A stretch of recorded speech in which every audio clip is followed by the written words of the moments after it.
The Squash United Foundation really aims to be the heart of the squash community. And the squash community is a very, it's a very giving community, and there are kids out there in the world that have no access to food, no access to sport. Their mental health is very difficult through difficult circumstances with their families. And through the Squash United Foundation and the Squash for Development programs, we are able to support that. There are women out there that don't play sport, that have no access to sport. There's still less women that play squash, and we have the opportunity to change that.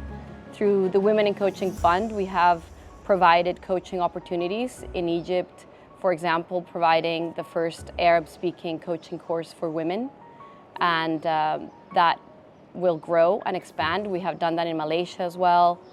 There are really a lot of people in the world that don't have the opportunity to reap the benefits of squash. And through squash, we really are able to change lives, and we have done so. We have a lot of stories of children, we have a lot of stories of women who have been able to change their lives just through playing squash and being able to have access to squash, to education, to food. And we want to be able to provide more of that to people around the world. We want to create more Squash for Development programs in places that need it, underserved areas. The Squash United Foundation is what I would say the evolution of the PSA Foundation, which we started 9 years ago. The main focus of the PSA Foundation was around the professional tour. The main shift with the Squash United Foundation is that we really are a movement to galvanize the whole squash community, including professional players. But this includes federations, clubs, activators, fans, and anyone who really wants to come together. And the main goal is to get some momentum behind the Olympics and bring the squash world together towards a common goal. The real purpose of creating a Squash United Foundation is really about community, and is mobilizing the squash community towards a common goal.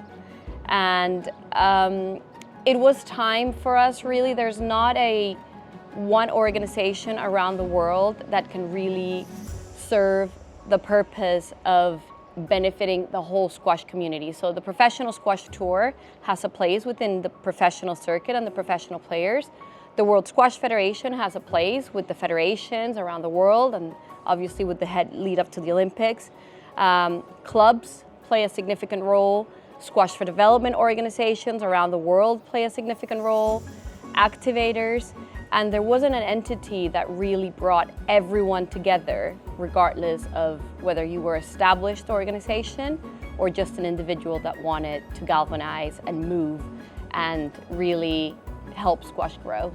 And that's where we fit in. So if the Squash United Foundation didn't exist, there wouldn't be one entity that can really provide support to all of the different elements in the squash community around the world that want to help the sport grow. So if we didn't exist, there wouldn't be support for squash for development organizations around the world with rebound equipment, for example, and help them grow.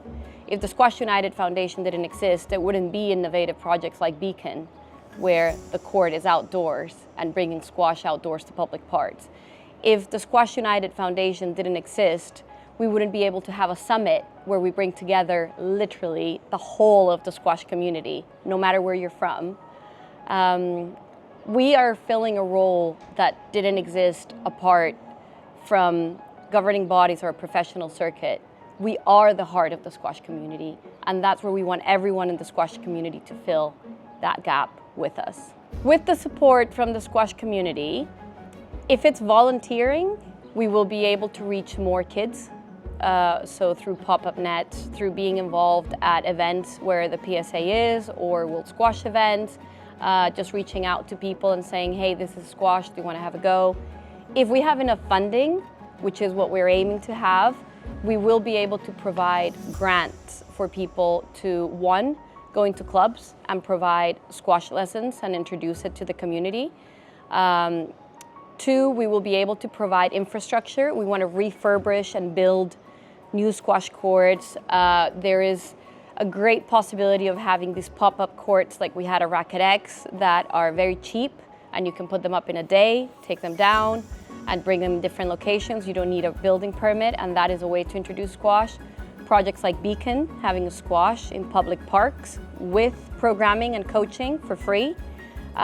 We will be able to provide funding for more squash for development programs to be created in parts of the world that need it. And those programs provide education, squash, and food. And that is social change through squash. And we also will be able to fund more women in squash. So we will be able to fund more women coaches. More women coaches is more women playing, more girls getting involved, more people playing. So that really is what we want. At the end of the day, we want more people playing, and with the support of the squash community, we will be able to provide grants to do this and activate the community in a way that is substantial.